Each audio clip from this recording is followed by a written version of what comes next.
ना अर्श ना फर्श के आगाज से मुझे जाना है और आगे इस परवाज से। नमस्कार दोस्तों, आज का ये वीडियो बहुत ही महत्वपूर्ण होने जा रहा है। क्यों? क्योंकि आज मैं बताने जा रहा हूँ सबसे फेवरेट, मेरी हॉबी भी है और मैं बहुत ज़्यादा इसके करीब भी हूँ, या मैं बहुत ज़्यादा इसका अभ्यास भी करता हूँ। वो है उच्चारण। जी हाँ, उच्चारण, प्रोनंसिएशन। आप रोज़ कुछ ना कुछ शब्द बोलते हैं, वाक्य बोलते हैं, अपनी अपनी भाषाओं में बोलते हैं। चाहे वो हिंदी भाषी हो, इंग्लिश लैंग्वेज बोलता हो, या कोई भी अपनी मातृभाषा बोलता हो। उसके बोलने के तरीके, उसके बोलने की तकनीक, उसके बोलने की प्रक्रिया, यही उच्चारण है जो उस व्यक्ति के आवाज़ को मुखर बनाती है या फिर स्पष्ट बनाती है। जी हाँ, आपका उच्चारण अगर सही है तो आप अपनी बात को दूसरों को अच्छी तरह से समझा सकते हैं। क्योंकि अगर हम स्पष्ट रूप से बोलेंगे नहीं, स्पष्ट रूप से वर्णों का अगर हम उच्चारण नहीं करना जानेंगे, तो सामने वाला हमारी बातों को अच्छे से नहीं समझ पाएगा। इसी तरह हिंदी के जो छात्र हैं, जो अध्यापक हैं, उन्हें भी उच्चारण पर अधिक ध्यान देना चाहिए। जी हाँ, भाषा, बार बार मैं कहता हूँ कि भाषा उच्चारण पर आधारित है। अर्थात हम भाषा को सीखें, पढ़ें नहीं, सीखें। और सीखना यानी उच्चारण करना। अभी आपने पिछले एपिसोड में देखा था कि हमने हिंदी भाषा के वर्ण विचार पर बात किया था, क्योंकि हिंदी भाषा 4 विचारों पर आधारित है: वर्ण विचार, शब्द विचार, पद विचार और वाक्य विचार, और फिर इनसे मिलकर भाषा का निर्माण होता है। हमने वर्ण विचार में वर्णों के भेद जाने थे, जिसमें स्वर और व्यंजन। मैंने स्वर और व्यंजन के अलग अलग वर्णों को जब पढ़ाया था तो उच्चारण करके पढ़ा रहा था, यानी बता रहा था, और आपको ये स्पष्ट हो जाता था कि कौन सा अक्षर, कौन सा वर्ण मुख से किस ध्वनि से आपके सामने प्रस्तुत होती है, यानी उसे बोला जाता है। लेकिन आज हम स्पष्ट रूप से उच्चारण के बारे में बात करेंगे। उच्चारण, प्रोनंसिएशन, ये बहुत ही महत्वपूर्ण है। उच्चारण और प्रोनंसिएशन, जो इंग्लिश में कहते हैं आप, सबसे पहले तो आपको ये समझना है कि 2 शब्द होते हैं, एक ध्वनि और एक आवाज़। हालांकि दोनों को सम शब्द ही मान लिया जाता है, यानी दोनों एक दूसरे के पर्याय मान लिए जाते हैं, या पर्यायवाची या समानार्थी, लेकिन ऐसा नहीं है।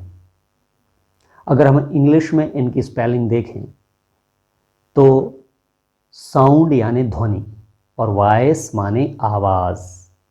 देखिए, दोनों के अलग अलग शब्द हैं, तो जाहिर सी बात है कि दोनों की अलग अलग परिभाषा भी होगी और दोनों का अलग अलग अर्थ होगा।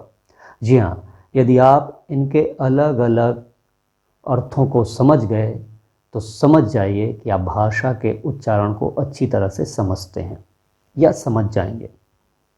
ध्वनि, किसी भी वस्तु से भी ध्वनि निकल सकती है।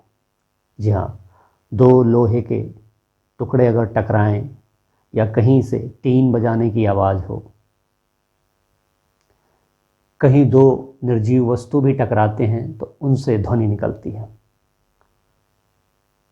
पशु पक्षी भी ध्वनि करते हैं, लेकिन ये आवाज़ कब बनती है?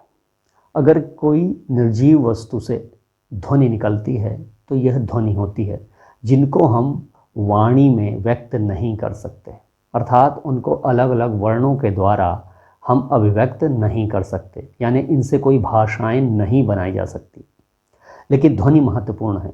ध्वनि हवा का कंपन, यदि वायु का कंपन हो तो वायु के कणों के मध्य जो कंपन से उत्पन्न होती है, जो हमारे कानों तक पहुंचती है, उसे हम ध्वनि कहते हैं।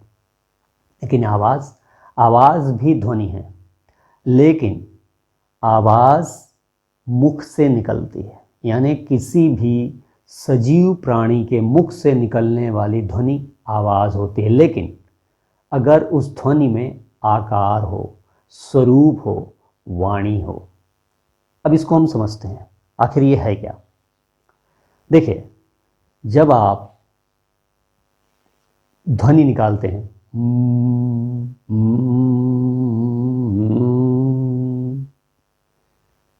तो ये ध्वनि है, ये आवाज़ नहीं, क्योंकि इनको आकार नहीं दिया गया। यानी मुख के विभिन्न अवयवों, जिनको हम पार्ट्स या आर्गन्स बोलते हैं, उनके द्वारा कोई वर्ण नहीं बनाया गया, केवल एक सीधे सीधे वायु के कंपन को मुख से निकाला गया, तो ये ध्वनि है। ऐसे तो ध्वनि बहुत सारे वाद्य यंत्रों से भी निकलता है, तबला से, ढोलक से, वायलिन से, सितार से।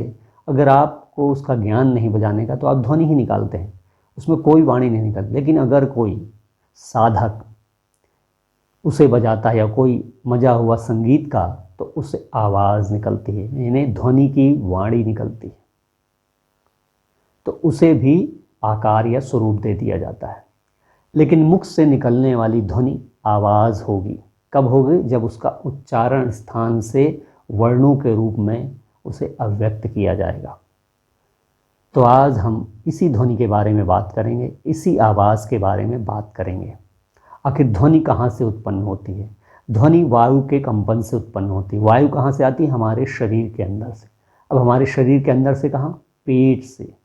पेट से आवाज़ हमारे आहार नाल और श्वास नाल से होते हुए कंठ पर आती है, और कंठ से फिर ये मुख के विभिन्न अवयवों से गुजरते हुए मुख के बाहर निकलती है, और वो एक सुंदर सा वाणी का स्वरूप होता है, भाषा का स्वरूप होता है, शब्द का आकार लेता है, और इसे ही हम आवाज़ या वॉइस कहते हैं। तो हिंदी भाषा में उच्चारण बहुत ही महत्वपूर्ण इकाई है या अंग है, इसे जानना बहुत ही आवश्यक है।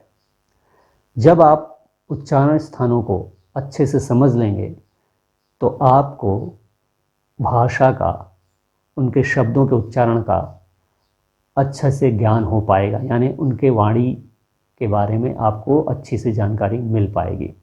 और इस तरह से आप अपनी वाणी में टिम्बर, टेम्पो, टोन, ट्रांसफर्स, इस तरह के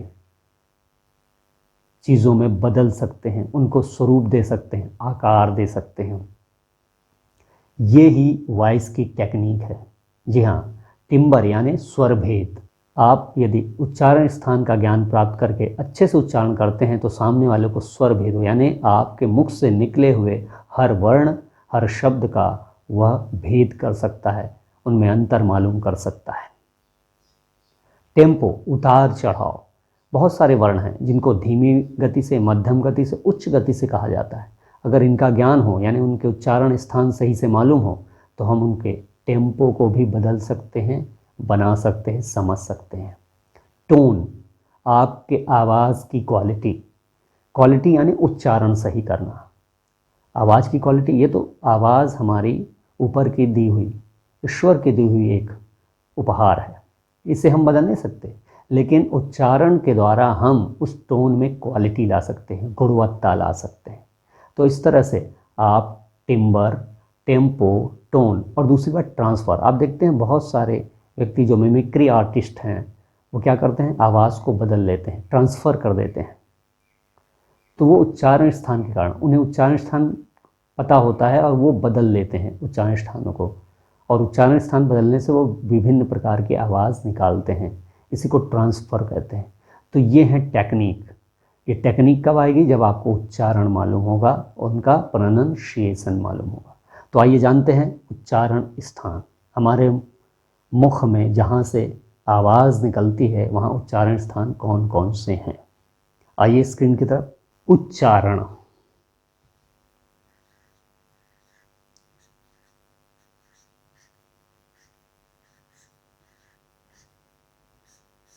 ये हिंदी का शब्द है उच्चारण। ये दो शब्द इसमें मिले हैं, यानी ये संधि शब्द है। उत, धन, चारण। देखिए, उत, देख रहे हैं आप? उत, उत माने ऊपर की ओर उठाना या उठना। चारण माने चलाना, चारण चलाना, ऊपर को यानी मुख के अवयवों को, अवयव यानी अंगों को, जीभ, जिह्वा, दंत, ओष्ठ, कंठ, इनके द्वारा जो ध्वनियाँ निकलती हैं, वाणी के रूप में निकलती हैं, उसे हम उच्चारण कहते हैं। उन तरीक़ों को उच्चारण कहते हैं।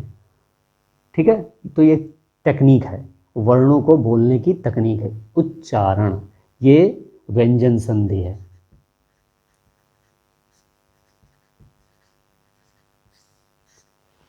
तो मुख खोलकर उनके अवयवों को चलाना, बोलना, यही उच्चारण है। प्रोनंसिएशन, इंग्लिश में आप क्या बोलते हैं? प्रोनंसिएशन। अब जो ध्वनि होती है, साउंड, वो पेट से आकर आहार नाल स्वर तंत्र यहाँ आती है, स्वर तंत्र, ओकल कार्ड्स, और ओकल कार्ड से आकर हमारे मुख के बाहर निकलते निकलते मुख के अंदर जितने भी अवयव हैं, वो वर्ण जहाँ जहाँ टकरा कर बाहर निकलती है, वो स्वरूप देती है, आकार देती है, यही बनती है आवाज़। तो अब हमें, चूँकि यहाँ कंठ से मुख तक, तो हमें जो दिखाई दे रहा है, सबसे पहले कंठ तो दिखाई नहीं दे रहा है, मुख का सबसे पहला भाग आपको क्या दिखाई दे रहा है? ओष्ठ, ओष्ठ बोलते हैं इसको, ओष्ठ। तो उच्चारण स्थान क्या है? ओष्ठ, ये। उसके बाद आपको क्या दिखता है? दंत, दंत। तीसरा ओठ, दंत, और जिह्वा।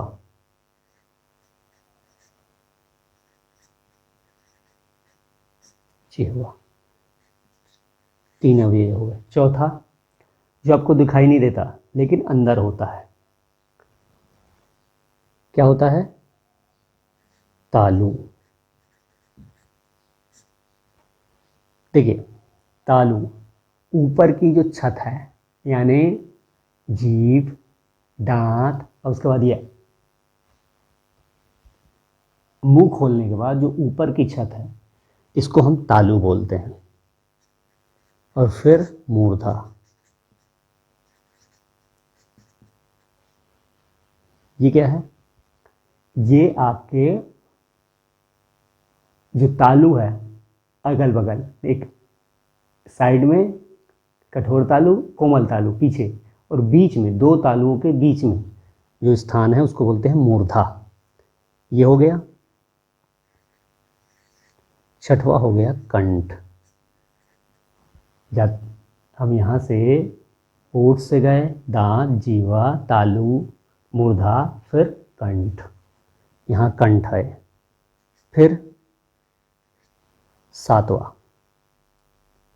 सातवां है वत्स, इसको मसूड़ा भी बोलते हैं, गम्स,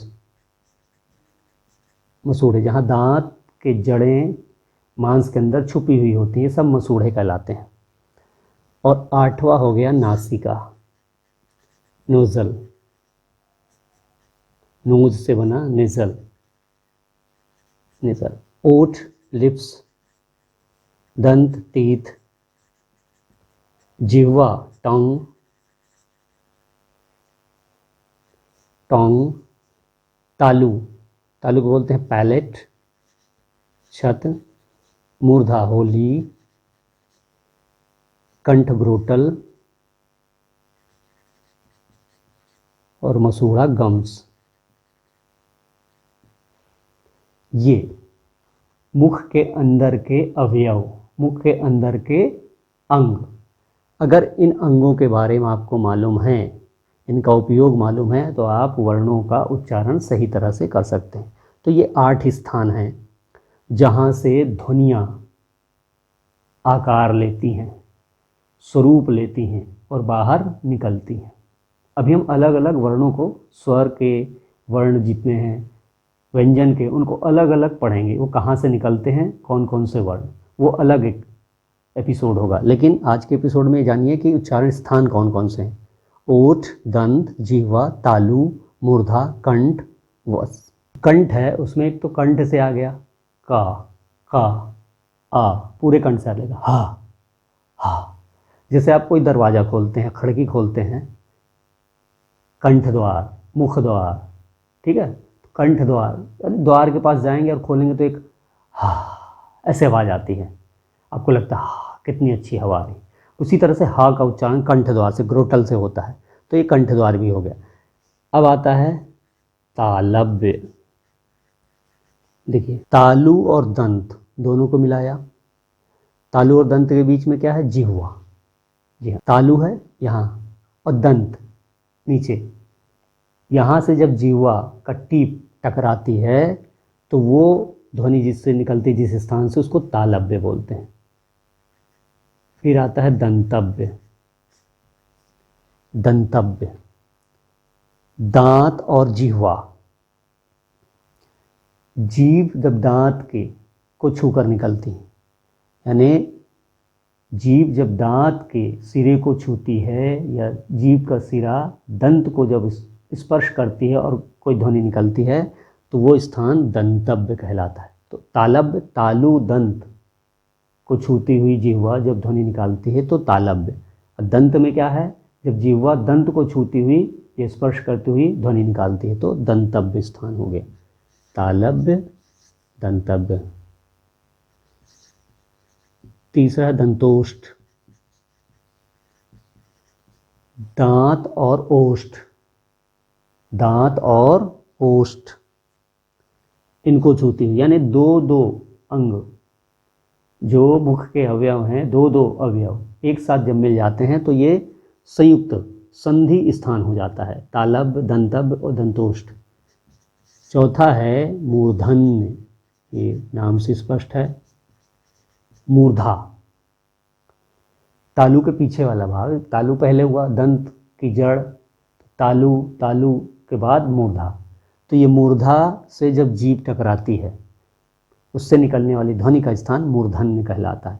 तो ये चार संयुक्त हो गए, ठीक। और एक स्थान काकल्य, जैसे मैंने बताया कंठ द्वार, कंठ द्वार।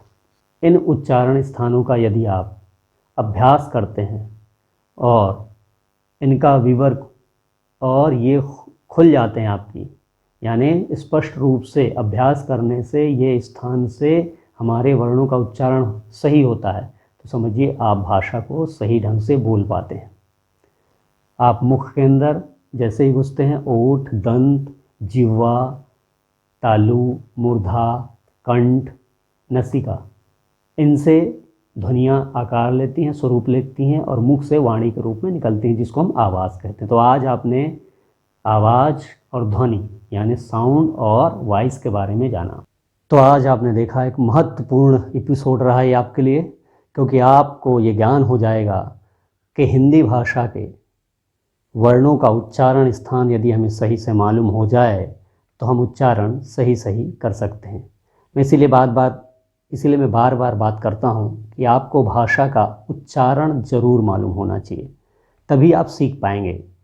किसी भी भाषा को सीखना यानी उनके उच्चारणों के बारे में मालूम होना, सही सही प्रोनाउंसिएशन मालूम होना, तभी आप शुद्ध भाषा कह सकते हैं। जैसे मैं शक्कर कह रहा हूँ, षटकोण कह रहा हूँ, आपको कुछ ना कुछ अंतर आ रहा है श, स में।